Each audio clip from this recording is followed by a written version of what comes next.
We will be talking about कि हम newspaper को हमें कैसे पढ़ना चाहिए, क्या न्यूज़पेपर में इंपॉर्टेंट होता है और सबसे इंपॉर्टेंट क्या न्यूज़पेपर में नहीं पढ़ना चाहिए, उस सारे पैटर्न को हम देखेंगे which is very important. So I have already told you multiple times which is the newspaper you will refer. Indian express. कोई मुझे ये बता सकता है कि मैं इंडियन एक्सप्रेस ही क्यों बोल रहा हूं आपको, कोई और न्यूज़पेपर क्यों नहीं बोल रहा हूं इंग्लिश का, टाइम्स ऑफ इंडिया क्यों नहीं बोल रहा हूं, एचटी क्यों नहीं बोल रहा हूं? Yes, thank you.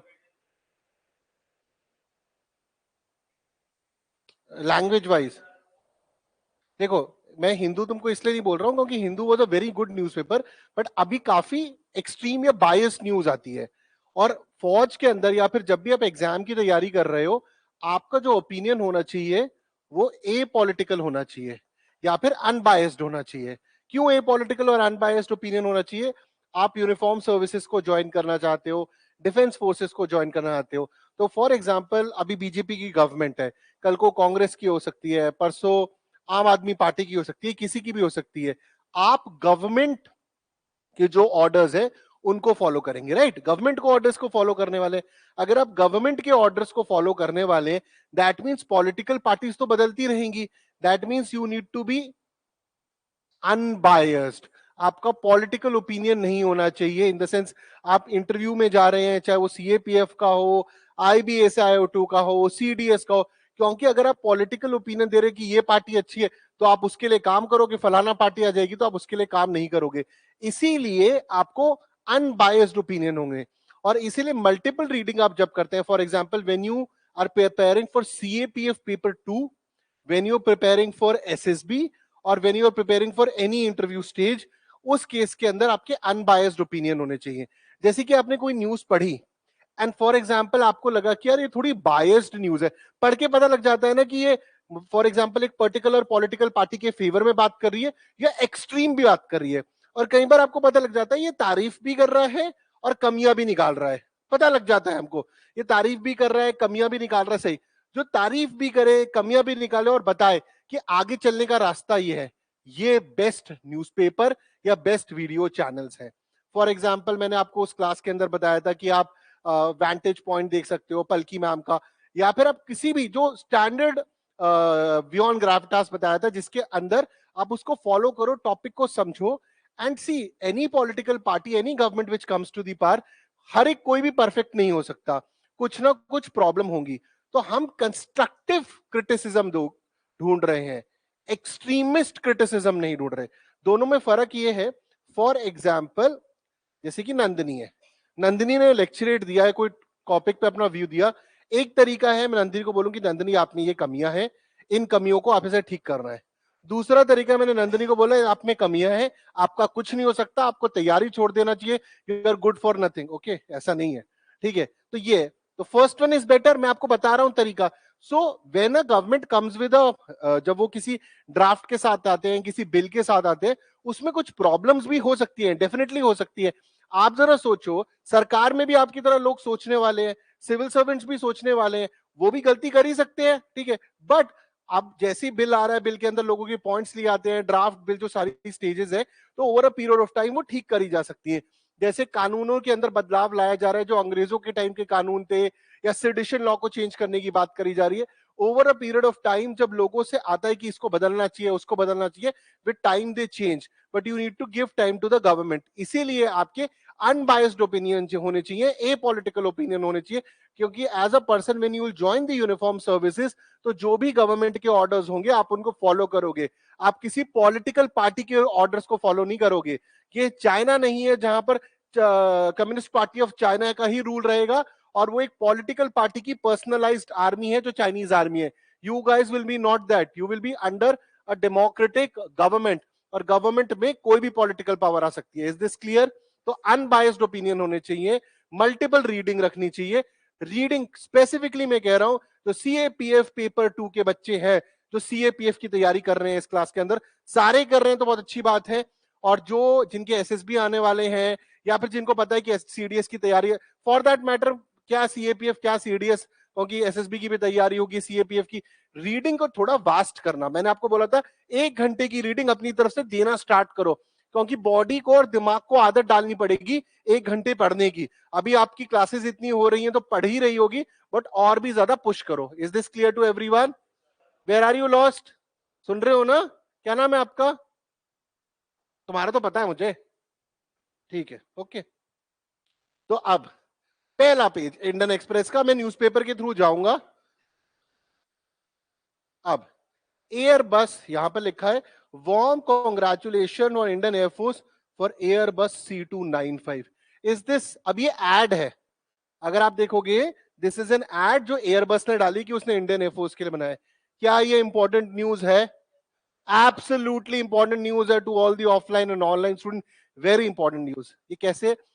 आप देखो, एक वेपन जिसकी टाइम पर बहुत पहले बात करी गई थी, रफाल न्यूज में था, रफाल के साथ S-400 न्यूज में था, फिर अभी जो कमीशन आपका एयरक्राफ्ट करियर हुआ था वो न्यूज में था, इंडियन नेवी का साइन बदला गया वो न्यूज में था। अब ये नया ट्रांसपोर्ट और ये मेक इन इंडिया इनिशिएटिव के थ्रू बनाया जा रहा है कि वहां से टेक्नोलॉजी ट्रांसफर हो रहा है, इंडिया में आने वाले बनेंगे। तो इस प्लेन की क्या कॉन्फ़िगरेशन है और ये प्लेन कहां से कहां उड़ सकता है, कितने किलोमीटर उड़ सकता है, ये सारी चीजें आपको न्यूज़पेपर से पता लग जाएंगी, नहीं तो नोट्स के थ्रू पता लग जाएंगी। न्यूज़पेपर में पढ़ा तो इनके नोट्स बना लिए और इसको अपडेट करते रहे। ओके, इससे हम क्या क्या कर सकते हैं? नाउ मूविंग ऑन टू ये, अच्छा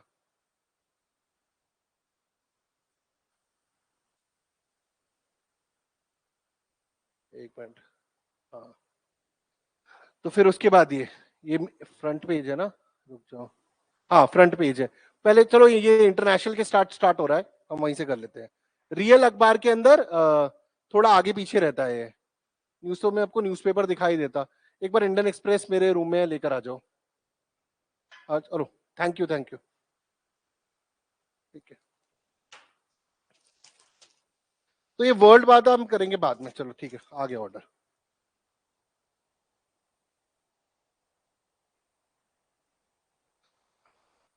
ओके, अब यहाँ पे prime minister Congress bankrupt, urban Naxals running the show. Is this a important news? बताओ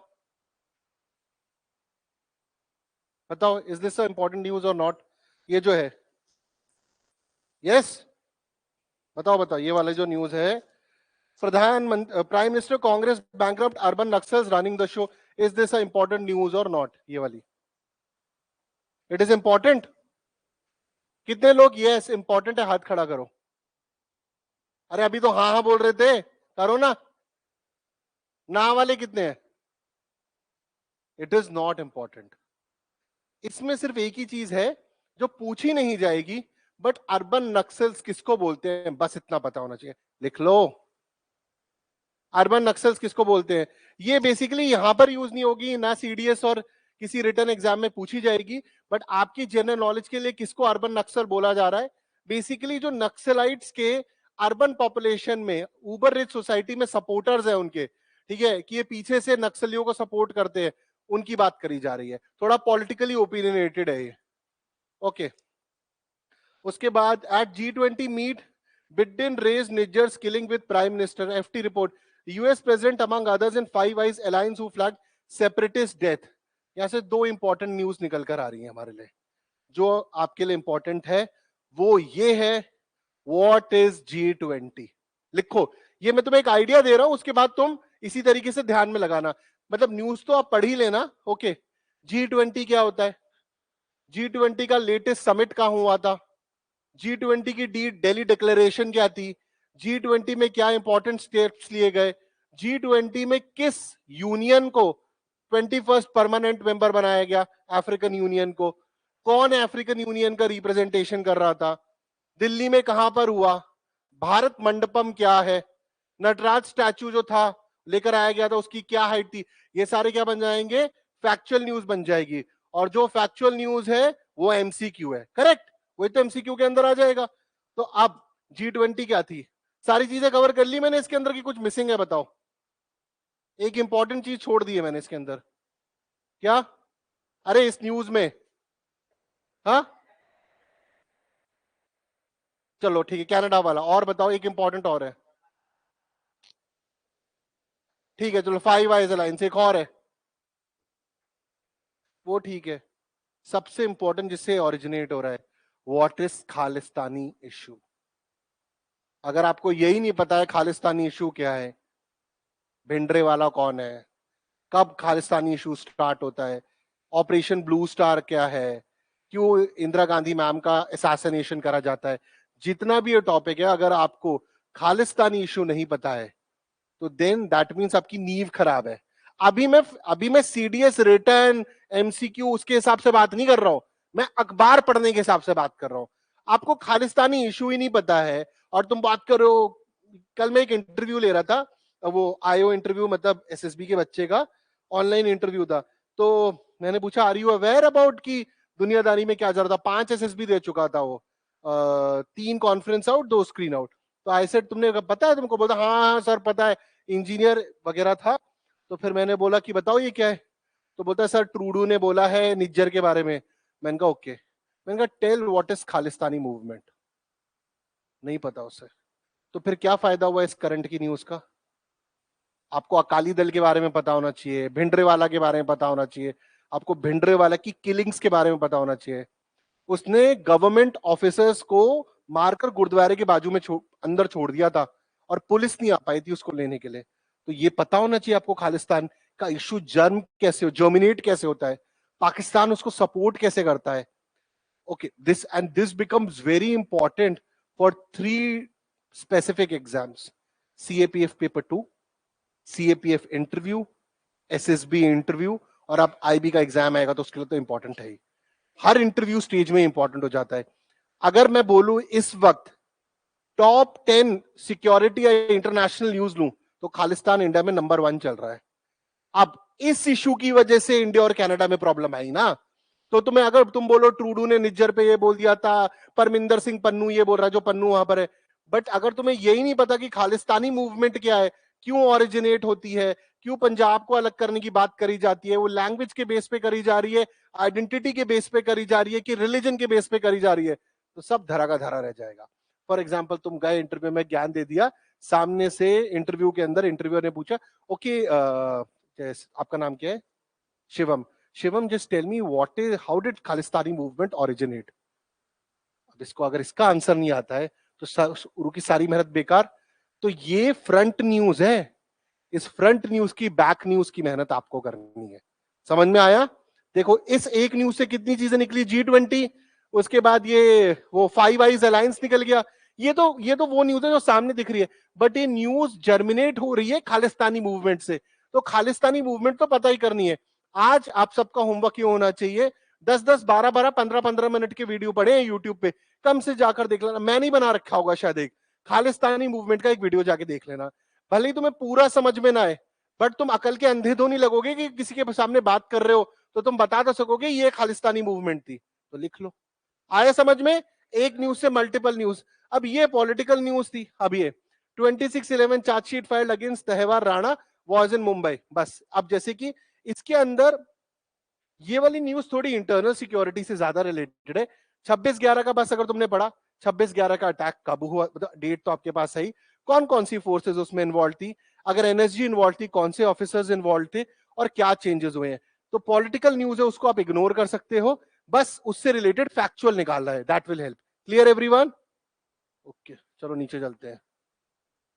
कोई डाउट आएगा तो पूछ, किसी का भी कोई डाउट हो बच्चों आप पूछ लेना। Okay same with you guys. आप किसी का डाउट है अभी तक।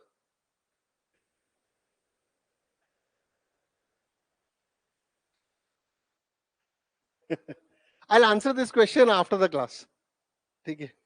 Please don't ask political based questions, you know why. ठीक है, वो आप मुझसे क्लास के बाद पूछ लेना, बिकॉज यू नो मतलब मैं नहीं चाहता मेरा वीडियो बच जाए। ठीक है, अरे देखिए सर ये बोल रहे थे इस पॉलिटिकल पार्टी के खिलाफ। तो अगर आपको कोई पॉलिटिकल क्वेश्चन है, try not to raise in my class. एक तो मैं भय भी बहुत जाता हूं। ठीक है, तो आप मत करना, आप मुझसे बाद में पूछ लेना, मैं समझा दूंगा। ठीक है, I know very well the answer to that question what you are asking. ठीक है, अभी मत प्लीज ये पॉलिटिकल बेस्ड क्वेश्चंस मत पूछना। ठीक है, बाद में पूछ लेना मुझसे क्लास के बाद, मैं बता दूंगा आपको। ओके चलो चलते हैं अब हम। Heart break, Indian shooter starter, ठीक है, वर्ल्ड रिकॉर्ड, फैक्चुअल न्यूज है, बस फैक्ट लिख लो स्पोर्ट्स के अंदर। ओके, फैक्ट, बस फैक्ट। और मतलब कुछ बच्चों को स्पोर्ट्स फॉलो करना अच्छा लगता है, गर्ल्स बहुत कम स्पोर्ट्स फॉलो करती हैं। मैंने क्या, कॉलम पर तो पढ़ती ही नहीं है, मैंने देखा है। कुछ शायद पढ़ती भी हो, नहीं पढ़ती तो आदत डालो। दूसरी चीज मैंने देखी है, girls over a period of time they are not interested in security topics. Please start, अगर नहीं है तो बहुत अच्छी बात है, नहीं है तो स्पोर्ट्स और सिक्योरिटी टॉपिक्स में इंटरेस्ट बनाना चालू कर दो। लड़कों में मैंने ज्यादातर देखा है वो सिक्योरिटी टॉपिक्स में इंटरेस्टेड होते हैं, बट वो सोशल टॉपिक्स थोड़ा कम पढ़ते हैं। मतलब ये जनरलाइजेशन नहीं कर रहा हूं, मैंने देखा है। अगर आप सारी चीजें फॉलो कर रहे हो तो बहुत अच्छी बात है, तो मैं कर रहा हूं जो चीज आप फॉलो नहीं कर रहे हो उसे थोड़ा थोड़ा पढ़ना स्टार्ट कर दो, अच्छा रहेगा। ओके, एनके सिंह लॉरेंस ये तो हटाओ, ये वाला इंपॉर्टेंट था अपने लिए। आगे बढ़ते हैं। अब ये है कांग्रेस बैंकरप्ट, ये देखो अर्बन, इसी पेज का ये कंटिन्यूएशन है सेकंड पेज के अंदर, यहाँ कंटिन्यूड है ये न्यूज, इस पेज की यहाँ कंटिन्यूड है। तो ये तो जो बताइए उनको कंटिन्यू करो।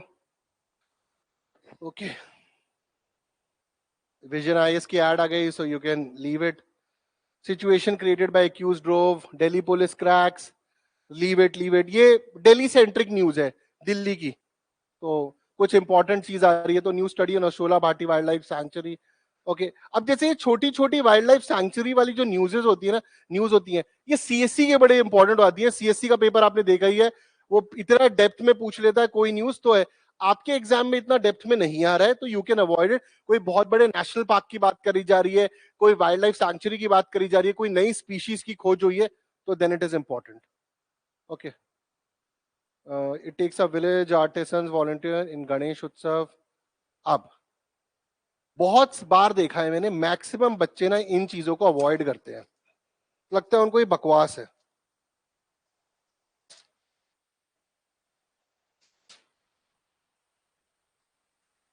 उनको लगता है ये मोदी जी ने जो ऐड दी है ये बकवास है।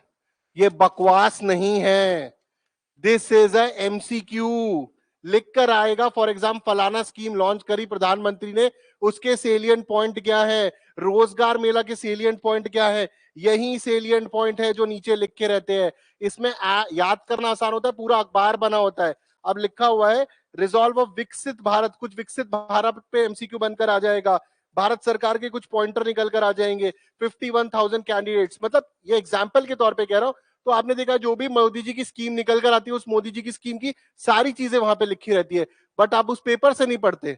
आप एक फलाना पीडीएफ को डाउनलोड करते हो और उससे रटते हो, जबकि वो अखबार में 4-5 दिन से रोज ऐड पे ऐड आई जा रही है। जब वो ऐड पे ऐड पे ऐड आई जाए, समझ जाओ कि अगर ये ऐड आ रही है तो अखबार में भी यही आपके एग्जाम में भी ऐड बन के सवाल बन जाएगा। Clear to everyone? ठीक है,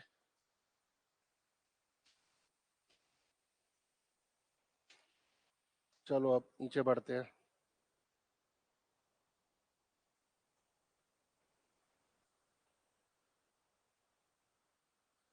अब इसमें है डेमो क्लास व्हेन फायर, अच्छा ये तो मुखर्जी नगर की न्यूज है। 70 ईयर प्राइवेट लिकर, जिनके पास अखबार है वो मेरे साथ फॉलो कर सकते हैं। उसके बाद Indian steel limited towards a new है, कुछ खास नहीं है। अखबार है, अखबार पे CM Chouhan 5 union minister Congress shape, Deendayal Amit Khade, कुछ भी नहीं है इसके अंदर। अब एक गवर्नमेंट एंड पॉलिटिक्स है, इसमें सारी पॉलिटिकल न्यूज है। पॉलिटिकल न्यूज आपके लिए तब इंपॉर्टेंट हो जाती है अगर सुप्रीम कोर्ट की बात करी गई, एंटी डिफेक्शन लॉ की बात करी गई, कोई भी चीज जो लक्ष्मीकांत या पॉलिटी की किताब से रिलेट हो जाएगी, उस पर्टिकुलर न्यूज को मान लिया जाए। सुप्रीम कोर्ट ने कुछ कहा, फंडामेंटल राइट्स पर कुछ बात हो रही है, एंटी डिफेक्शन पर कुछ बात हो रही है, आर्टिकल 10, 11, 12, 13 पर बात हो रही है, अगर वो न्यूज में है तो वो पेपर में डेफिनेटली आ सकता है। तो इसका ध्यान में रखना, पॉलिटिकल न्यूज में पॉलिटी जो आ रही है वो इंपॉर्टेंट है, समझो। पॉलिटिकल न्यूज में पॉलिटी इंपॉर्टेंट है। For example Amit Shah sir बोल रहे हैं कि फलाना जो आदमी था ये दूसरी पार्टी से मेरी पार्टी से निकल के जा रहे, इस पे एंटी डिफेक्शन लगना चाहिए। ये पॉलिटिकल न्यूज में क्या है, पॉलिटी है लक्ष्मीकांत की, समझ में आ रही है बात? यानी पॉलिटिकल न्यूज में पॉलिटी, आर्टिकल 1, 2, 3, 4। अब जैसे कि इंडिया दैट इज भारत, कौन सा आर्टिकल है, इंपॉर्टेंट हो गया है, समझ में आया? पॉलिटिकल न्यूज की पॉलिटी बहुत ज्यादा इंपॉर्टेंट हो जाती है, तो वो आपको ध्यान में रखनी है। जैसे कि अभी हम इसमें चलते हैं ना, फॉर एग्जाम्पल यहां लिखा है CM Chouhan 5 union minister present on dais but it's Modi show all the way.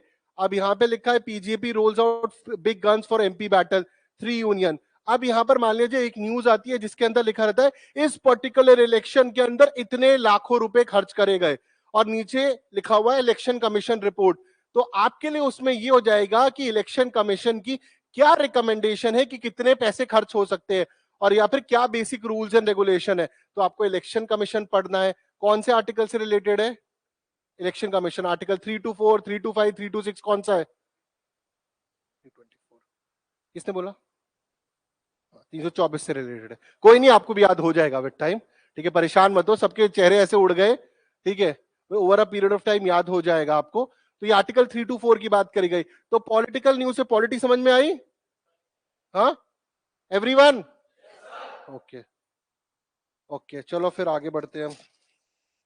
Supreme court sets up अ 7 जज बेंच टू रिव्यू 1998 वर्डिक्ट।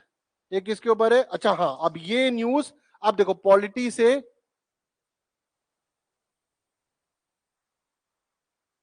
देखो सुप्रीम कोर्ट सेट्स अप 7 जज बेंच टू रिव्यू 1998 वर्डिक्ट। पहली न्यूज पढ़ो, chief justice of India D Y Chandrachud. तो पहले तो आपको यह पता होना चाहिए सीजीआई कौन है। अगर चीफ जस्टिस न्यूज के अंदर है तो सुप्रीम कोर्ट न्यूज के अंदर है। सुप्रीम कोर्ट न्यूज के अंदर है तो सुप्रीम कोर्ट के अंदर जजेस की रिक्रूटमेंट कैसे होती है, उनका एलिजिबिलिटी क्राइटेरिया क्या है। क्या ये जो मैं बात कर रहा हूं लक्ष्मीकांत में चैप्टर है? बिल्कुल। सुप्रीम कोर्ट के पावर्स क्या होती है, ओरिजिनल ज्यूरिसडिक्शन क्या होता है, एपलेट क्या होता है, सब कुछ लक्ष्य जब आप दिव्या मैम के साथ पढ़ोगे तो obviously will get to know even better. So that will reconsider the correctness of 1995। अब जैसे इसमें 5 जज सबसे ज्यादा है। 5 जज क्या होता है, 3 जज क्या होता है।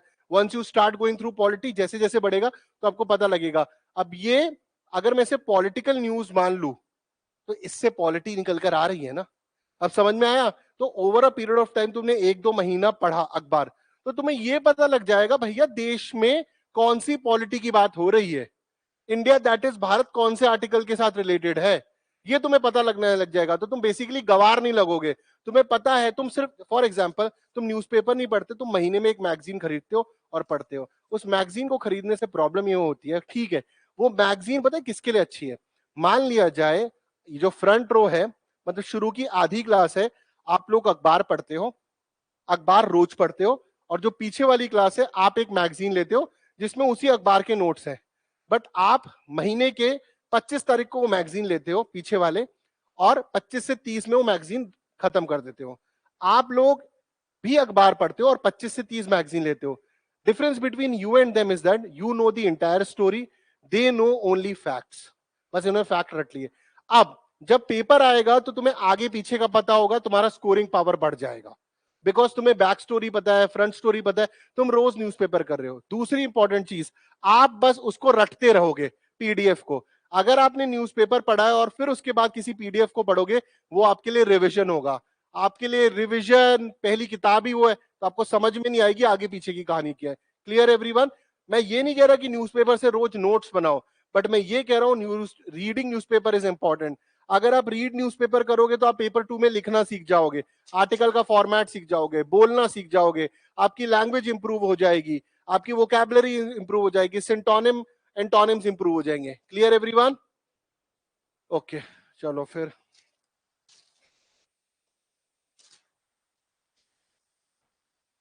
तो अगले में आते हैं। राघव चड्ढा जी की शादी हो रही है, हो गई, ठीक है। Is this important? No, it is not important.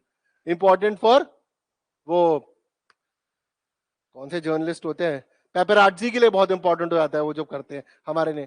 तो uptick in NREGA's demand continues, UP school slapping supreme court probe. आगे submit details of house women quota bill. अब हमारे लिए ये, अब देखो ये इंपॉर्टेंट न्यूज है।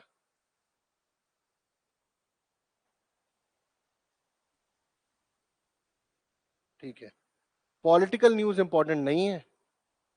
क्या इंपॉर्टेंट है? विमेन रिजर्वेशन बिल क्या है।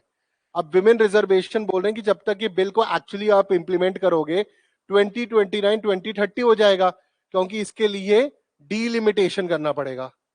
अब पहली चीज तो यही पता होनी चाहिए कि डीलिमिटेशन क्या है। डीलिमिटेशन करंटली फ्रीज करी हुई है। डीलिमिटेशन का बेसिक मतलब है कि किसी भी स्टेट के अंदर उसको लोकसभा की या गवर्नमेंट में उसे कितनी सीट मिले उसकी पॉपुलेशन पे डिपेंडेंट होना चाहिए। So over a period of time south India ने अपनी पॉपुलेशन को कंट्रोल करा, नॉर्थ इंडियन स्टेट्स नहीं कर पाए। तो अगर डीलिमिटेशन एक्सरसाइज हो गई तो साउथ इंडिया की और सीट्स कम हो जाएंगी, राइट। अगर उनकी सीट्स कम हो जाएंगे तो उनके रिप्रेजेंटेटिव भी कम आएंगे सरकार बनाने के अंदर। मान लिया जाए कर्नाटक की सिर्फ, मान लीजिए कर्नाटक की 20 सीटें हैं, अब 20 सीटें घट के अगर 10 सीटें हो जाए लोकसभा में, तो क्या कर्नाटका का बोलबाला रहेगा लोकसभा सीटों के अंदर? अब उत्तर प्रदेश और बिहार प्रधानमंत्री क्यों चुनते हैं? क्योंकि उनकी सब मैक्सिमम सीट्स हो जाती है ना दोनों जोड़कर। तो अब यही है, तो डीलिमिटेशन की प्रॉब्लम ये है, साउथ इंडियन स्टेट्स कहते हैं कि भैया हमने तो पॉपुलेशन को कंट्रोल करा, हमने अच्छा काम करा, और अच्छा काम करने के बाद भी हमको ये सजा दी जा रही है कि हमारी हमको बल्कि सीटें ज्यादा मिले, प्रोपोर्शनेट मिले, हमारी सीटें कम हो जाएंगी। तो इसलिए 2026 तक इसको फ्रीज कर दिया गया है। तो पहले डीलिमिटेशन करनी पड़ेगी, सेंसस करना पड़ेगा, उसके बाद कहीं जाकर आपका वुमेन रिजर्वेशन बिल है उसको इनैक्ट करा जा सकता है। तो दिस विल टेक 2029 एंड 2020 2030। तो इसमें डीलिमिटेशन पता होना चाहिए, वुमेन रिजर्वेशन बिल पता होना चाहिए, कब लास्ट बार हुई थी, क्यों फ्रीज कर दिया गया। This is the back story which you guys need to know. समझ में आया? ये आपको तब पड़ेगा क्योंकि जब आप ये न्यूज पढ़ोगे तो आपको पता लग जाएगा, कहीं वर्ड आ जाएगा डीलिमिटेशन, गूगल पे सर्च मारो, लक्ष्मीकांत में जाके पढ़ो, क्लियर होगा। ओके, चलो आगे बढ़ते हैं। ये कौन सा है? Raipur village of UP gets collector attention. आगे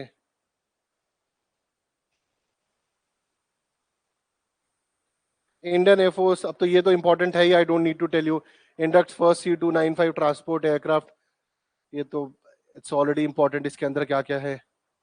ओके, अभी द्रोण शक्ति इवेंट हुआ था हिंडन के अंदर, पता है आपको? द्रोण शक्ति, ड्रोन्स का बहुत बड़ा इवेंट हुआ है हिंडन के अंदर, तो you need to be aware about it. One of the biggest event है, थोड़े दिन पे, कल परसों ही हुआ है गेस। ओके, आगे अब ये एक minute. Wilder reach to tech review and diverse fund house panel list measures for NEP success. Very important news. क्यों इंपॉर्टेंट है ये? न्यू एजुकेशन पॉलिसी की बात हो रही है। न्यू एजुकेशन पॉलिसी क्या है, न्यू एजुकेशन पॉलिसी के क्या गोल्स है? This is very important for SSB, this is very important for CDS, MCQ, और for that any of the written examination जहां पर एमसीक्यू बेस्ड क्वेश्चंस आ सकते हैं, वहां पर ये बहुत ज्यादा इंपॉर्टेंट हो जाता है कि एनईपी के पॉइंटर्स क्या है, और सीएपीएफ पेपर 2 में तो ये इंपॉर्टेंट है ही है। न्यू एजुकेशन पॉलिसी के थ्रू ही सरकार कंट्री के अंदर एजुकेशन में न्यू चेंजेस लाना चाहती है। Clear everyone? ओके, ये जो मैं बोल रहा हूं ये आपको पढ़ने समझ में आ रहा है ना, कैसे रिलेट हो रहे हैं ये? ओके ओके, ठीक है। अब देखो यहां पे लिखा है women movement nation, winds of change have been set in motion by women bill, nation is poised on a brink of radiant tomorrow। अब एडिटोरियल आ गया है, किसने लिखा है ये एडिटोरियल? पढ़ो, निर्मला सीतारमन। क्या मैडम किसी मिनिस्टर की पोस्ट होल्ड करती हैं? Finance minister. क्या वो एक इंपॉर्टेंट पोजीशन है? देश का फाइनेंस है उनके। यानी जो आर्टिकल उन्होंने लिखा है वो बेसिकली सरकार बोल रही है, सरकार का मिनिस्टर बोल रहा है। अगर सरकार का मिनिस्टर बोल रहा है तो क्या इनकी बातों को अपनी बातों में, यानी कि लेक्चरेट के अंदर या पेपर 2 के अंदर या कहीं पर कोट करा जा सकता है जो ये बोल रही है? एब्सोल्युटली कोट करा जा सकता है। And that is why this article becomes very very important, because it's coming from mouth of the government से आ रहा है। Finance minister of the government बोल रही है। अगर फाइनेंस मिनिस्टर या फिर सरकार का कोई भी मिनिस्टर आर्टिकल लिखता है, एडिटोरियल लिखता है, अपनी आत्मा को अलग से निकाल कर आत्मा से भी पढ़ो और खुद से भी पढ़ो, इतना इंपॉर्टेंट है वो। ये क्लियर हुआ? फाइनेंस मिनिस्टर ने लिखा है आर्टिकल, कोई XYZ बाहर का बंदा लिख रहा है वो तो ठीक है, बट अगर ये तो सरकार ही बोल रही है ना, तो सरकार बोल रही है तो पढ़ना ही पड़ेगा। ये सारे पॉइंट उठा के डाल सकते हो आप। ओके, अभी ये कौन सी रिपोर्ट है? यहां पर WHO said it, report flags deficit in BP care, educating local. तो ये जो साइड वाले हैं ये prevention of control of cancer के। ज्यादातर ये जो एडिटोरियल्स है ना, ये एडिटोरियल्स आपको पेपर 2 में हेल्प करते हैं सीएपीएफ के, और बाकी you can keep reading it. इनमें से एक दो एडिटोरियल आपको बहुत अच्छे मिल जाएंगे, उनके आप पॉइंटर्स बना लो, just keep going through them over a period of time. जब 10, 12, 15 दिन हो जाएंगे ना, तो आपको पता लगने का है हाँ यार ये वाला एडिटोरियल मेरे लिए इंपॉर्टेंट है, ये वाला एडिटोरियल मेरे लिए इंपॉर्टेंट नहीं है। निर्मला सीतारमन का पढ़ लिया, अब यहाँ पे लिखा है हीलिंग मणिपुर, अब मणिपुर का ये वाला, क्या ये इंपॉर्टेंट है? बिल्कुल इंपॉर्टेंट है। अब फॉर एग्जाम्पल मणिपुर के इशू के बारे में सबने सुना? सबने सुना? कौन समझाएगा मुझे व्हाट इज मणिपुर इशू?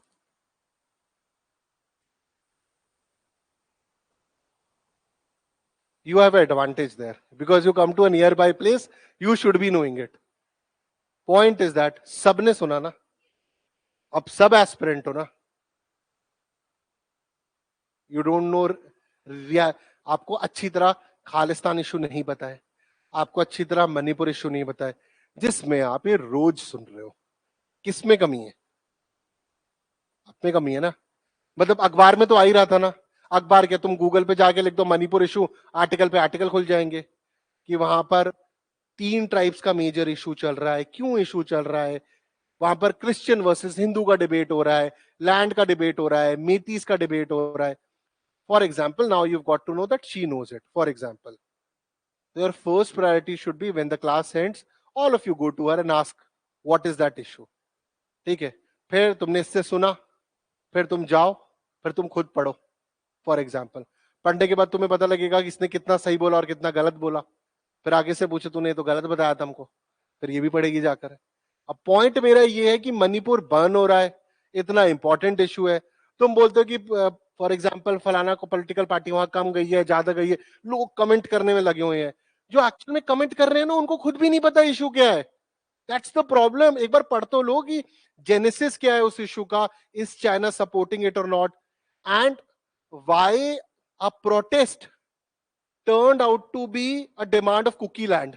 कैसे वो कन्वर्ट होता है, क्या उसमें किसी बाहरी कंट्री का प्रभाव है कि नहीं। अब मैं आपको इस तरह बता रहा हूं, आपको इंटरेस्टिंग लगेगा, हाँ यार कुछ हिंदूज वर्सेस क्रिश्चियंस का एंगल निकल कर कहां से आ रहा है। परमानेंट लैंड खरीदा जा सकता है, नहीं खरीदा सकता है, ये स्टार्ट होता है उस मूवमेंट के अंदर। ये आपको पढ़ना पड़ेगा ना, you can not just ignore. अब मणिपुर में 3-4 यहां पर आ गया, आपने पढ़ भी लिया, ये तो बस बताएगा कि क्या क्या चीजें करनी है, क्या क्या चीजें नहीं करनी है, पर पता तो उसको, फायदा तो उसको है ना जिसको मणिपुर का इशू पता है। दूसरा होमवर्क, मणिपुर इशू, इस पर मैंने 1 मिनट की रील भी बनाई हुई है, उससे बेसिक समझ में आ जाएगा। पहले वो 2-2.5 मिनट की थी, बट वो इंस्टा यूट्यूब इतना लंबा वीडियो जाने नहीं देता शॉर्ट्स पर। ओके, क्लियर हुआ? चलो अब आगे बढ़ते हैं। कोई कमेंट है? Okay, lagging not leading, opposition waits for cracks. ठीक है, तो this is not required, but just to tell you, ये आर्टिकल कहता है कि ऑपोजिशन वेट कर रहा है मोटा मोटा कि किसी दिन बीजेपी में क्रैक होंगे, बीजेपी में क्रैक होंगे तो ऑपोजिशन खड़ा होगा, एक दिन मोदी जी गलती करेंगे, एक दिन अमित शाह गलती करेंगे, और हम अगले दिन सरकार, मतलब सरकार जीतेगी। मोटा मोटा और भी डिटेल के अंदर होगा, not required for it, but again rather than waiting for somebody to fall, it is important that you rise. Okay, probably कुछ और, मैं तो बस गैस कर रहा हूं इसके अंदर। चलो चलो चलो, ये क्या है, सिटी दैट बिल्ड देवानंद नहीं, NIA gets MHA not for 7 additional post, ADC 6 IGs. This is specifically a little bit important for CAPF aspirants, CAPF IB, not specifically because इसमें IG वगैरह की बात करी हुई है। तो और जितने भी आप, जितने भी CDS दे रहे हैं वो CAPF तो आप दोगे। एक तो आप ना थोड़ा सा रैंकिंग सिस्टम इनका समझ लो, असिस्टेंट कमांडेंट, डिप्टी कमांडेंट, इनका रैंकिंग स्ट्रक्चर कैसा है। फॉर एग्जाम्पल तुम SSB में दे रहे हो तो बोल रहा हो सर माई सेकेंड ऑप्शन है CAPF फोर्सेस, उसने यही पूछ लिया okay what is the third rank in CAPF forces. अरे नहीं मानती है, जो तुम्हें पता नहीं है तो फिर वो कहां से तुम्हारा बैकअप ऑप्शन हुआ? पता होना चाहिए ना, आप पढ़ाई कर रहे हो। क्योंकि CDS के बाद नेक्स्ट गेजेटेड पोस्ट जो उसके बराबर की है, और मतलब कैप्टन के इक्विवेलेंट है, सिमिलर काइंड ऑफ एग्जाम है, वो तो CAPF है। उसके बाद तो सिविल सर्विसेज ही चालू हो जाएगा आपका। ओके, तो ये मतलब इट इज नॉट, इसे रट्टा मारने की जरूरत नहीं है। जैसे इसमें एनआईए की बात करी गई है, तो एनआईए क्या है, नेशनल इन्वेस्टिगेशन एजेंसी क्या है, इंटेलिजेंस ब्यूरो क्या है, रॉ क्या है, रॉ में डीएफओ क्या होता है, बेसिक चीजें अपने आप को एब्रेस्ट रखो इनसे। मतलब फॉर एग्जांपल आईबी कब स्टैब्लिश करी गई थी, आईबी से ही आगे चल के फॉर एग्जांपल रॉ कब आती है। IB basically, IB when it's not able to do handle the Chinese, जब इंट्रूजन होता है और हमारी इंटेलिजेंस तब टाइम पे फेलियर हो जाता है, तो एक एक्सटर्नल इंटेलिजेंस निकाली जाती है और तब जन्म होता है रॉ का। और रॉ के पहले हेड का नाम क्या था, मैं नहीं बता रहा यार, तुम ऐसे मुझे देखते हो, मैं कोई जीके की किताब हूं, इतने सारे लोग हो तुम। अरे फोन पे ही देख लो यार, ठीक है। काओ साहब हैं, काओ साहब, क्या करते हो, मणिपुर भी नहीं पढ़ रहे, रॉ भी नहीं पढ़ रहे। रॉ तो इंटरेस्टिंग है। Anybody interested in joining intelligence, raw, IB, military intelligence, हाँ, इंटेलिजेंस, एनीबडी एल्स? अरे अच्छी तरह खड़ा करो, मैं कौन सा मना कर रहा हूं, तुम्हारा फोटो थोड़ी दे दूंगा, नहीं लेंगे। एक दो तीन चार, क्या ज्वाइन करना है, आईबी? मतलब मतलब for the that matter, I don't know how many, do you guys know that if you join armed forces और you join CAPF, from there also you can go to deputation on these organisations, ठीक है। हाँ, और क्या join करना है, raw, raw, बैठ जाओ। You can also from civil services IPS also you can go to RNW, तो उसको रॉ कैडर बोलते हैं। You can also go to IB from there also. Anyways, moving on. What WHO report on hypertension says about India? ठीक है, hypertension क्या होता है, ठीक है, बीपी क्या होता है, ब्लड प्रेशर, बेसिक फैक्ट्स पढ़ लो इसको। जैसे आपने ये न्यूज पढ़ी, probably you might forget after some time, वो जो 25 तारीख के बाद किताब खरीदी है, खुद के नोट्स बनाए, तब ये हेल्प कर देगा। पढ़ना जरूरी है, ओके। ये trends in Indian labour market not necessarily for you, ओजारिक is the US first mission, important fact है।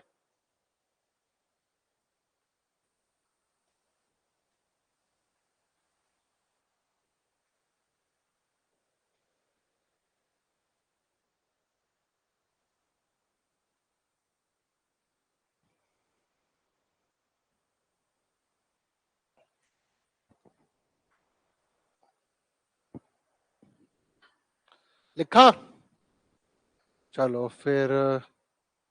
In a bid to resurrect stitched Indian shape, recall of India's vibrant maritime past. Uh, this is just an article about the past. अगर आपने, इससे ज्यादा important है इसमें, इसमें news में तो नहीं है इसमें, but I am recommending it to you. हाँ, स्ट्रिंग ऑफ पर्ल्स अलग टॉपिक है। बीआरआई की बात करी गई थी, belt and road initiative China का है, उसी का एक काउंटर बना के आया जब हमें G20 की बात कर रहे थे। India middle east Europe economic corridor, please right, very important. India middle east Europe economic corridor, उस टाइम पे मेरे दिमाग से निकल गया।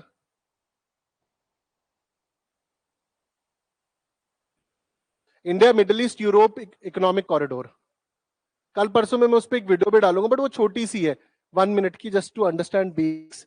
बाकी आप रीड करो उसको, ओके।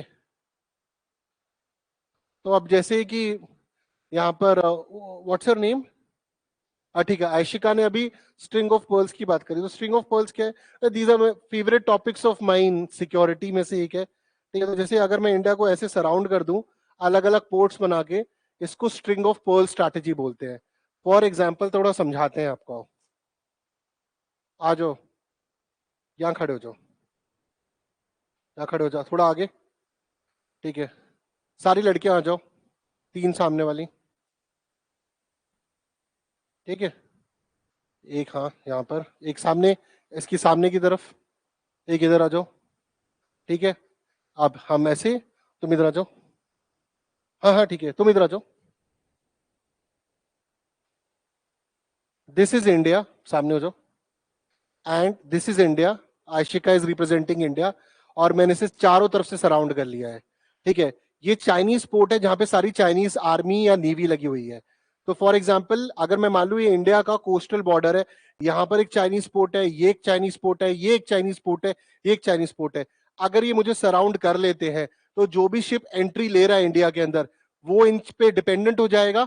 कल को अगर ये अटैक करेंगे तो हमारा बैंड बच सकता है। ठीक है, तो ये है string of pearls. Thank you. Okay, this is called string of pearls.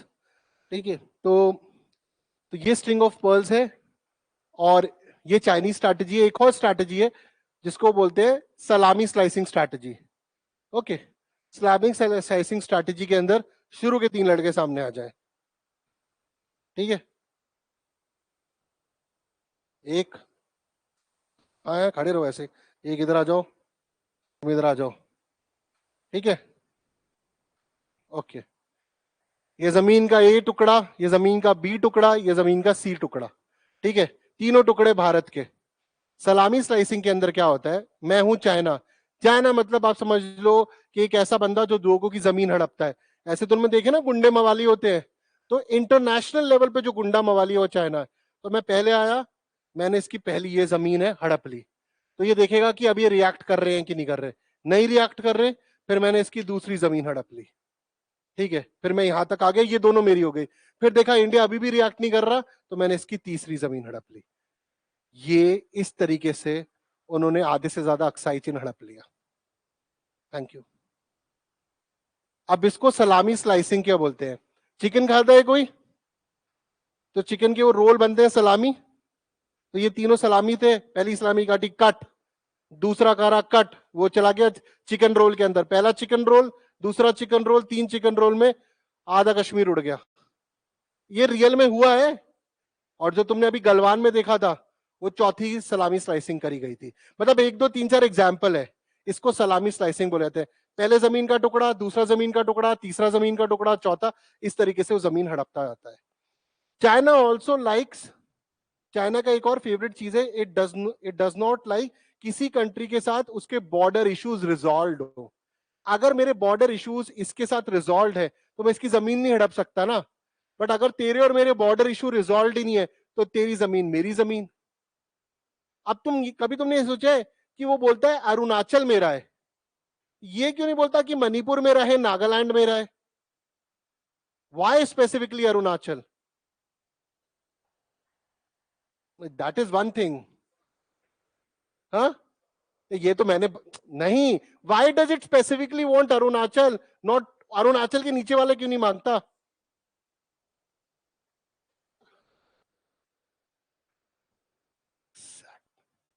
Brahmaputra river touch करके आती है वहां से, नेचुरल रिसोर्सेज है वहां पर, इसलिए उनका बॉर्डर सिक्योर्ड हो जाएगा। It only talks about Arunachal ना, नीचे के तो नहीं करता।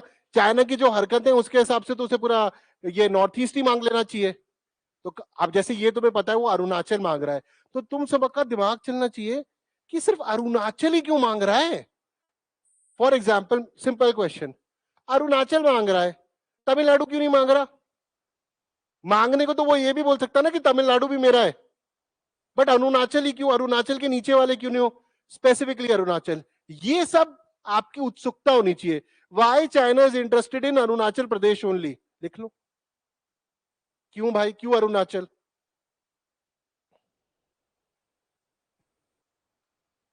और जब तुम सीख जाओ कि क्यों है, फिर 4 मुर्गों को पकड़ो और पूछो उनसे, उसको बताने के चक्कर में तुम्हें भी याद हो जाएगा। Very simple. But this is a very, देखो तुमको पता है वो अरुणाचल मांग रहा है, बट तुमने कभी ये सोचा नहीं ना कि अरुणाचल ही क्यों मांग रहा है। ये तो हमें पता है बेकार कंट्री है वो है। चलो मैं तुम्हें एक कहानी सुनाता हूँ, व्हाट चाइना डिड, इससे थोड़ा डिफरेंट। तो क्या हुआ,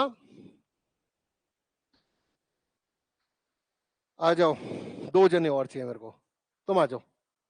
हाँ। नहीं, तुमसे पीछे वाला, तुम क्या नाम है तुम्हारा? दीपा, किधर आ जाओ। ठीक है, यहाँ खड़े हो जाओ। ठीक है, तुम्हारा नाम क्या है?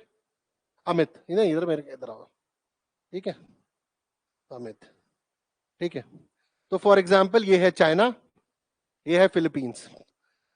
तो अब किसी भी कंट्री के 200 नॉटिकल माइल, मतलब जैसे कि यहां से 200 मैं हूं, इसमें जितना भी एरिया, पानी के अंदर जितने भी मटेरियल निकलेंगे वो चाइना के होंगे। इंडिया के साथ भी सेम है कि 200 नॉटिकल माइल तक का जितना भी एरिया है ना इसके अंदर आएगा। थोड़ा इधर हो जाते हैं पीछे वालों, उनको भी दिख जाएगा, ऑनलाइन वालों को इधर आ जाओ, मेरे पीछे आ जाओ। तो ये किसका होगा? चाइना का होगा। अब चाइना बोलता है कि अच्छी तरकीब है 200, तो चाइना ने बोला कि यहां से यहां तक का मेरा। उसने क्या करा, वो यहां पे क्या जहां मैं खड़ा हूं, उसने समुद्र में डाली मिट्टी, बोलती ये भी मेरा, तो इसके आगे तक यहां पर हो गया। फिर उसने एक यहां डाला, एक यहां डाला, तो फिलीपींस के आगे का 200 नॉटिकल माइल का सारा एरिया उड़ गया। समझ में आया? मिट्टी, अगर मैं फॉर एग्जांपल 200 तक यहीं तक है, मैंने यहां पर भी एक लैंड बना दिया, यहां पर भी लैंड बना दिया, ऑटोमेटिकली तो बोलूंगा ये फिलीपींस ही मेरा है। ठीक है, अब जाओ। अब ये करने लगा, इसको बोला गया क्रिएशन ऑफ आर्टिफिशियल आइलैंड्स। और आर्टिफिशियल आइलैंड में वो बताऊं क्या करता था, तोपे, बंदूकें, मिसाइल लगाने लगा। ये छोटी मोटी कंट्री डर गई, डर ही गई, अरे क्या है, फू है ये तो, हवा से उड़ जानी इनको, क्या है इनके अंदर, अभी डर गई। तो फिलीपींस गया परमानेंट कोर्ट ऑफ आर्बिट्रेशन के अंदर, कोर्ट है कोर्ट, कोर्ट के अंदर गया केस लड़ने के लिए। केस कौन जीता? फिलीपींस। और उस केस की खास बात यह है कि फिलीपींस ने दिखाया कि ये हमारी जमीन है, ये हड़प रहा है।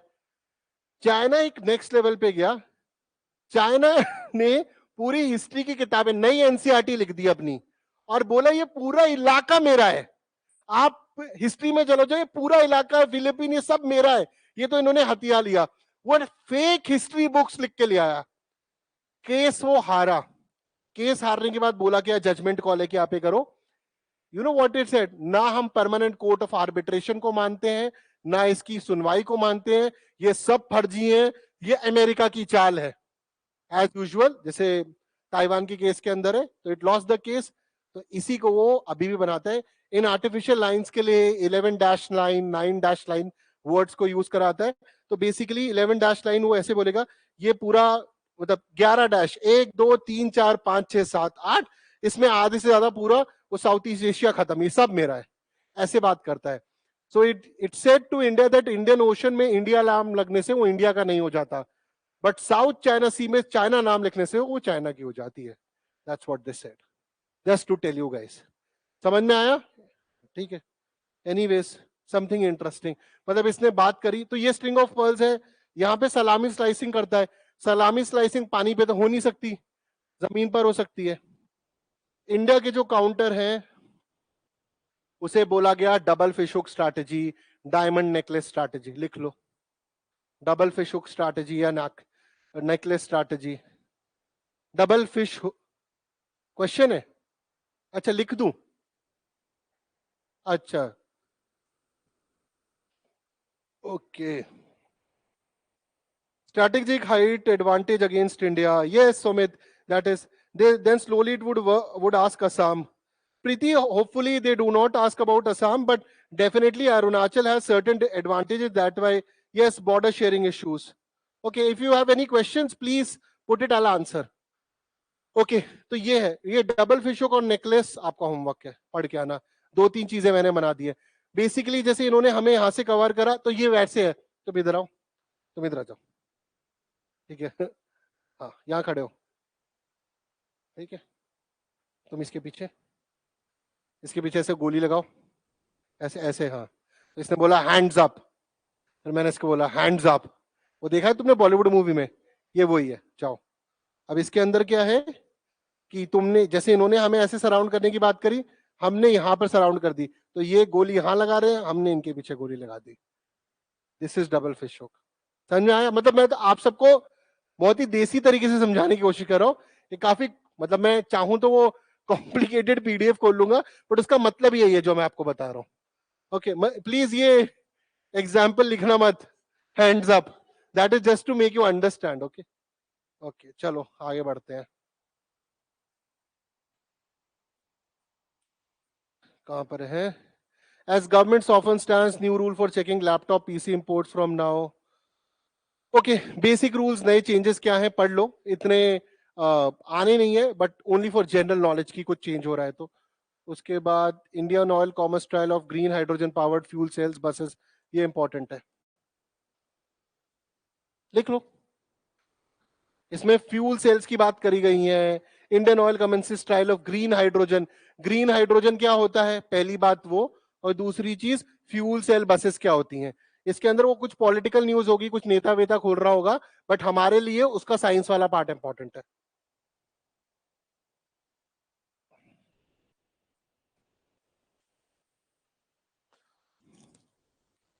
तो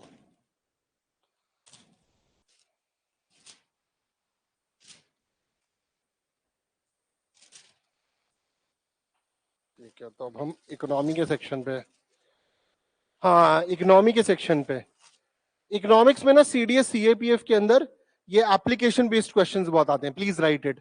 CDS CAPF NDA IBS application based. Application का मतलब समझे, एक तो थ्योरी वाले क्वेश्चंस होते हैं आपके, थ्योरी वो ग्राफ वगैरह वाले।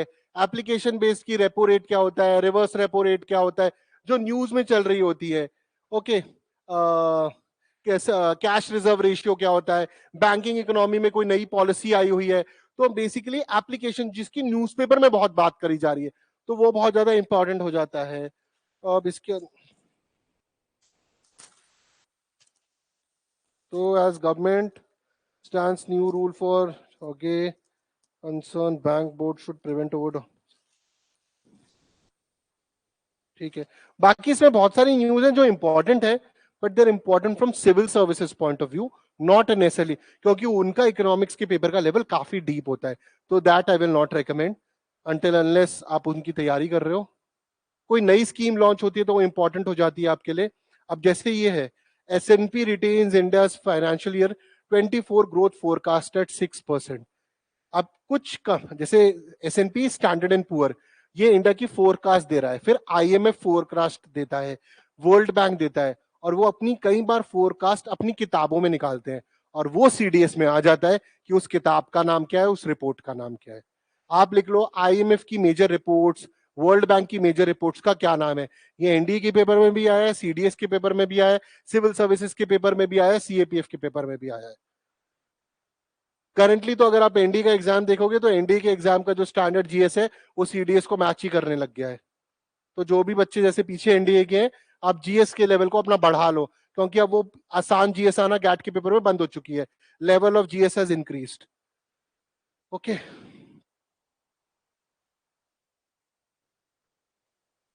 फिर आता है आपका स्पोर्ट्स का सेक्शन।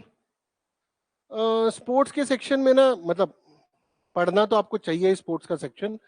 स्पोर्ट्स के सेक्शन में कभी भी कोई ऐसा आर्टिकल आए कि हमें ओलंपिक्स जीतने के लिए क्या करना चाहिए, हमको अपनी स्पोर्ट्स इक्विपमेंट बेटर करनी चाहिए, ऐसे आर्टिकल जो रिसर्च बेस्ड है, या ऐसे आर्टिकल जो थॉट बेस्ड है, जिसके अंदर ओवरऑल इंडिया में स्पोर्ट्स को कैसे इंप्रूव करा जा सकता है, इन आर्टिकल्स को कभी मत छोड़ना, क्योंकि ये आपका paper two lecturette interview stage prepare कर देगा आपका। बाकी लॉन टेनिस किसने जीता, ये किसने जीता, वो तो फैक्ट्स हैं, वो आप किसी पीडीएफ से भी कर सकते हो। अंटिल अनलेस आप रियली इंटरेस्टेड हो स्पोर्ट्स सेक्शन पढ़ने में, तो जरूर पढ़िए।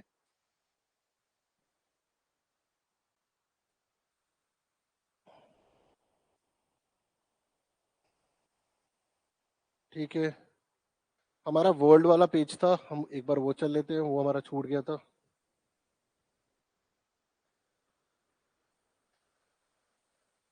Very important, US exploring hotline with China to tackle crisis in space. we have to we have to be able to have those indicate and warnings। basically hotlines create करी आती है कि जैसे अगर मैं इंडिया पाकिस्तान के बीच में भी हॉटलाइन है जिसके अंदर स्ट्रेट अवे बात कर ली जाए कोई मेजर क्राइसिस होने से पहले, और हॉटलाइंस को टैप नहीं करा जा सकता है। तो जैसे यहाँ पर बात है, united space force has internal discussion about setting up a hotline with China to prevent crisis in space. की स्पेस के अंदर चाइना और अमेरिका के बीच में कोई प्रॉब्लम ना हो, तो एक हॉटलाइन क्रिएट कर ली जाए, ताकि बिडेन को अगर कोई प्रॉब्लम है तो सीधा उस जी जिनपिंग से बात करे। ठीक है, उस केस के अंदर बेसिकली हॉटलाइन क्या है, कोई बड़ा हादसा होने से पहले बात कर ली जाए। ओके, एक और इंपॉर्टेंट न्यूज है, Nepal China sign 12 agreements during Prachanda visit to Beijing. This also tells about नेबा कि Nepal is more closer to China than to India, which is not good for India because Nepal share border with us. और जब से प्रचंड आया जो भी, तब से ये ज्यादा क्लोज हो गया है चाइना के साथ।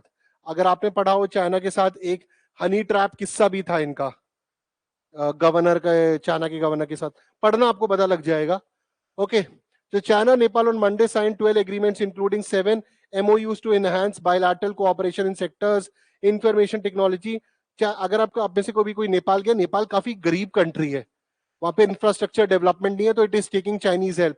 जिस भी कंट्री ने मेजरली चाइनीज हेल्प ली है वो सिर्फ डेट क्राइसिस में पड़ा है। तो चाइना कैसे काम करता है, फॉर एग्जाम्पल 2 कंट्री है, एक कंट्री का नाम है नंदनी, तुम्हारा नाम क्या है, अमन, नंदनी एंड अमन।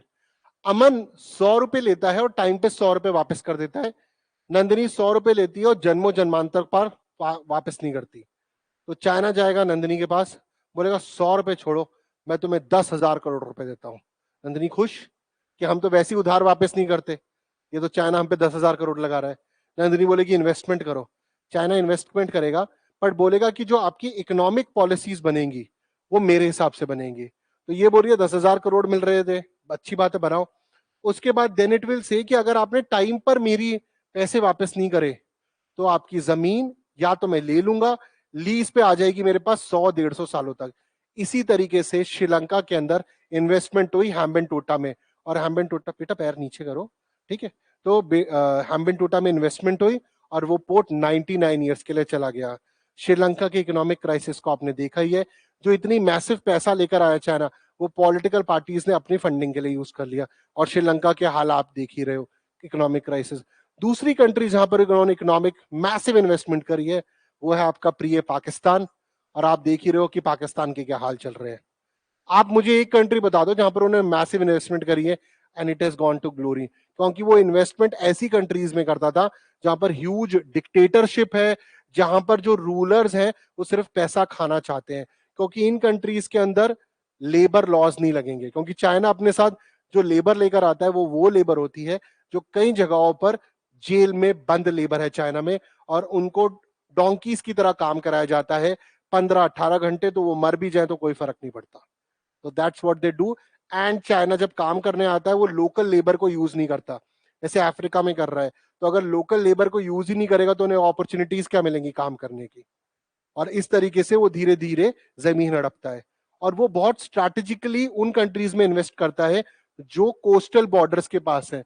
अगर वो कोस्टल बॉर्डर के पास में है तो वो उस कंट्री को दबोच सकता है, और अगर उसने कंट्री को दबोच लिया कि उस कंट्री में क्या जा रहा है और क्या बाहर आ रहा है, तो कंट्री कंट्रोल में हो गई। That's what it does. Why it is not, India में क्यों नहीं कर रहा है invest? India has the capacity to pay back. वो उन्हीं कंट्रीज में इन्वेस्ट करेगा जो जिनका हाल बुरा है, जिनकी इकोनॉमी खराब है, और जो उन पे डिपेंडेंट हो जाएंगे। जैसे आप उन पे डिपेंडेंट हो जाएंगे वो आपको मजदूर और स्लेव की तरह कुचल देगा। ओके,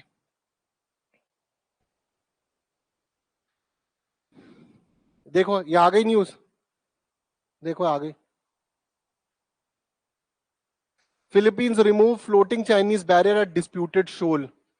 वही है बेसिकली, यहां पर क्या है, Philippines said on Monday it executed a special operation to remove a floating barrier, कुछ बैरियर फ्लोट कर रहा था, stalled by China at prime fishing patch in South China Sea, a move that could stoke tension of a year-long detente in Asia's most disputed। ये उसी की बात हो रही है, साउथ चाइना सी इशू। ये आर्टिफिशियल आइलैंड क्रिएट करके कभी कुछ भेज देता है, कभी कुछ भेज देता है। बाकी आई थिंक मोर और लेस ये हमने कवर कर लिया आज का। किसी के पास कोई क्वेश्चन है तो आप मुझसे पूछ सकते हो, बताओ। समझ में आ गया? Thank you very much. ठीक है, जो जो मैंने जिस तरह इशू बताई हैं अखबार को रिलेट करो, और जो उनमें से इश्यूज निकल कर आती हैं वो आप पूछ सकते हो मुझसे। अगर ऑनलाइन के बच्चों का कोई क्वेश्चन है तो आप डाल सकते हो, I will be ready to answer them. If अगर आज नहीं कर पाए, अगर आप अभी नहीं डाल पा रहे हो और बाद में आपको आता है तो बाद में भी डाल सकते हो। हाँ पूछो। नोट्स नहीं बनाओ तो पढ़ो जरूर। क्या होगा, स्टार्टिंग में तुम्हें एक बार स्टार्टिंग के 1.5 हफ्ते नोट्स बनाने पड़ेंगे, बाद में से तो सिर्फ अपडेट होगा, क्योंकि एक एक दिन में न्यूज बदलती नहीं है। फिर थोड़ा थोड़ा शुरू के 15 दिन एफर्ट होता है, उसके बाद तो अपडेट है। बट अगर नोट्स नहीं भी बना पा रहे हो तो कम से कम पढ़ना स्टार्ट कर दो। पढ़ना बहुत इंपॉर्टेंट है, बता रहा हूं बार बार। तुम 1 महीना अखबार पढ़ो मेरी बात मानकर। तुम अगर यूट्यूब पे वीडियो नहीं देख पा रहे हो मैम का, पलकी मैम वगैरह का, छोड़ दो। 1 महीना अखबार पढ़ लो मेरी बात मान के, और 1 महीने बाद में तुमसे पूछूंगा कि कितनी इंप्रूवमेंट है। आप खुद बोलोगे सर कि काफी चेंज आ गया है सोचने के तरीके में, समझने के तरीके में। ठीक है? हाँ, इसमें इतनी सारी चीजें छोड़ दी मैंने, वो सारी नहीं पढ़नी है पूरा। पॉलिटिकल न्यूज, पॉलिटिकल न्यूज से ऊपर वाली हेडलाइन से पता लग जाएगा। पॉलिटी दिल्ली का पढ़ रहे हो, दिल्ली के अंदर ये क्राइम हो गया, क्राइम मत पढ़ो। ठीक है? पॉलिटिकल न्यूज मत पढ़ो। एडवर्टाइजिंग, विजन आईएएस की पीडीएफ न्यूज पर, वो एडवर्टाइजिंग पढ़ने की जरूरत नहीं है। जो सर्च होता है कि ये फलाना आदमी खो गया है, डेथ एनिवर्सरी है, ये भी पढ़ने की जरूरत नहीं है। एड आती है आपको कि ये सामान खरीद लो, आप गाड़ी खरीद लो, लोन ले लो। सिंस तुमने पूछा है ना मुझसे, मैं सभी बता रहा हूँ, तो तुम वो नहीं पढ़ना। हाँ तो यार मैंने वो बता दिया जो पढ़ना है, तो बाकी तो तुम सबका भी ये क्वेश्चन है क्या? ठीक है, तो बाकी जो छूट गया वो क्लियर है ना सबको, कि दोबारा बताऊं क्या नहीं पढ़ना है? ठीक है, कुछ है तो नहीं क्वेश्चन? अच्छा ठीक है, देखिए कुछ इंटरेस्टिंग क्वेश्चन है तो। एक सेकंड बस मैं ये आंसर कर दूं। Sir I follow Hindu, will that make any difference? Shivam, I will highly highly recommend you, please follow Indian Express, not Hindu. Hindu मुझे काफी बायस न्यूज़पेपर लगता है। Rest is your choice, if you want to continue with Hindu, my suggestion would be Indian Express. Shivam, हाँ क्या है यार?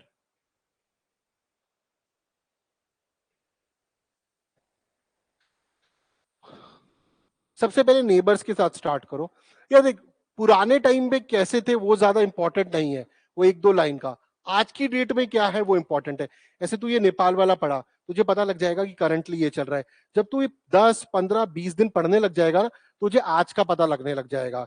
अब Trump के टाइम पे relationship with America was different, Biden के साथ थोड़ी डिफरेंट हो रही है, क्योंकि पहले डेमोक्रेट्स थे, अभी लिबरल पार्टी में आ गए।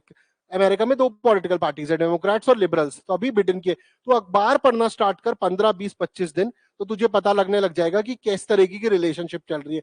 बाकी अगर तू ये पूछ रहा है कि मुझे पीछे जाकर कितना पढ़ना चाहिए, I think last 1 to 2 years में क्या हुआ है that is more important. America के साथ क्या डील हुई है, रशिया के साथ क्या डील हुई है, आई थिंक गूगल में तुझे काफी इंफॉर्मेशन मिल जाएगी इसके रिगार्डिंग। विकीपीडिया मत पढ़ो, आर्टिकल्स पढ़ो, that would be good. Please and it.